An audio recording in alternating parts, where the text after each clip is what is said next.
Uf, nimaga doimo bizda 5 minut? Kasal-pasal emasmisiz? Doktorga boring. O'zi normal odamda ko'proq bo'lish kerak. Jonga tegdi-yu.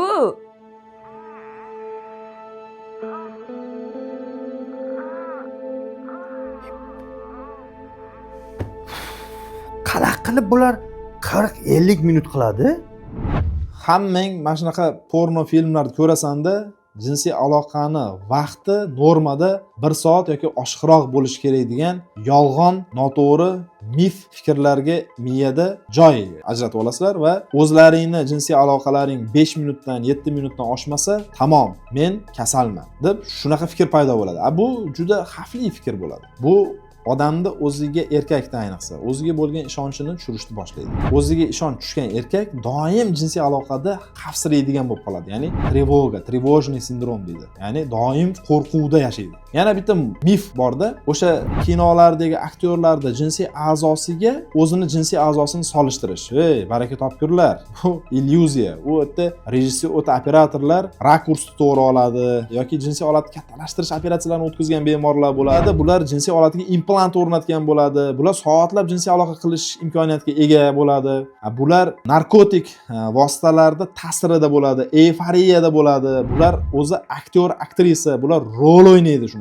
Va bizga yolg'on narsa. Xuddi haligi internetda qizlar chiqyapti, o'zi cho'ntagida xemiri yo'q. Hali chastni jet samolyotlarda uchayotganini qandaydir uddaburonlik bilan ko'rsatib bera oladi-yu. Qanaqadir qimmatbaho gul olganligi, qanaqadir taqinchoq olganligi, kimnikidir olib turib, xuddi o'ziga padarit qilingandek qilib ko'rsatadi-yu, haligi yolg'on narsa beradi-yu. Bu ham xuddi shunaqa, yolg'on.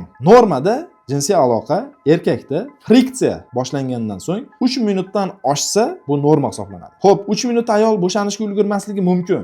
Shuning uchun ayol kishini tayyorlaniladi. Shirin so'z, erkalashlar evaziga jinsiy aloqani boshlagandan so'ng o'tdagi flirtlar, o'tdagi texnikalar, o'tdagi nozik nuqtalarni qitiqlashlar evaziga orgazm cho'qqisiga yetkaza borayotganda keyin friksiya bo'lsa, ana undan so'ng ayol 3 minut emas, 30 sekundda bo'shanadi. Bu erkakning tajribasi, uddaburonligini evaziga. Siz u kinoni ko'rib olib turib, o'zingizga bo'lgan ishonchingizni tushirib, muammo kuchayib psixologik muammolar olib keladi. Meni oldimga juda ham ko'p erkaklar kelyapti. Tekshiruvlarni o'tkazsangiz, hech qanaqa muammo yo'qda, soppa-sog' erkakda.